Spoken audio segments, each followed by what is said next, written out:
ಉಕ್ಕಿತು ಚರಂಡಿ ಮನೆ ಕೆಸರುಮಯ ಹುಬ್ಬಳ್ಳಿಯಲ್ಲಿ ಮಳೆಗೆ ಅಧ್ವಾನ ಅವಾಂತರ ನಮ್ ಕಷ್ಟ ಕೇಳೋರು ಯಾರು ಅಂತ ಜನರ ಗೋಳಾಟ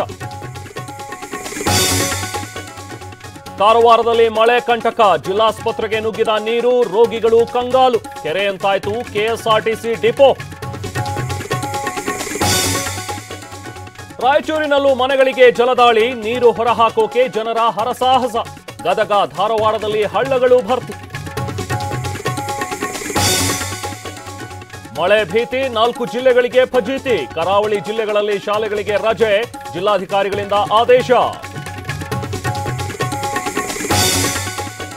14 ಗಂಟೆ ಶೋಧ ಇಡಿ ದಾಳಿ ಅಂತ್ಯ ನಾಗೇಂದ್ರ ನಿವಾಸದಲ್ಲಿ ದಾಖಲೆ ವಶಕ್ಕೆ ಅಗತ್ಯವಿದ್ರೆ ವಿಚಾರಣೆಗೂ ಬುಲಾವ್ ಇಡಿ ದಾಳಿ ನಂತರ ವರಿಷ್ಠರಿಗೆ ಎಂಪಿ ಎಂಎಲ್ಎ ಕರೆ ನಾಯಕರಿಗೆ ಧೈರ್ಯ ಹೇಳಿದ ಹೈಕಮಾಂಡ್ ತಲೆ ಕೆಡಿಸಿಕೊಳ್ಳಬೇಡಿ ಅಂತ ಅಭಯ ಇಂದು ಮಹತ್ವದ ಕ್ಯಾಬಿನೆಟ್ ಮೀಟಿಂಗ್ ಹೊಸದಾಗಿ ಜಾತಿ ಗಣತಿಗೆ ಆದೇಶ ನಿರೀಕ್ಷೆ ಸಂಪುಟ ಸಭೆಯತ್ತ ಎಲ್ಲರ ಚಿತ್ತ ಮೊದಲು ಆವಾಜ್ ಆಮೇಲೆ ರಾಗ ಬದಲು ಪಾರ್ಟಿಯಲ್ಲಿ ಮಾದಕ ವಸ್ತುಗಳು ಇರಲಿಲ್ಲ ಎಂದ ಮಂಗ್ಲಿ ಅನುಮತಿ ಬಗ್ಗೆ ಗೊತ್ತಿಲ್ಲ ಅಂತ ಸಬೂಬು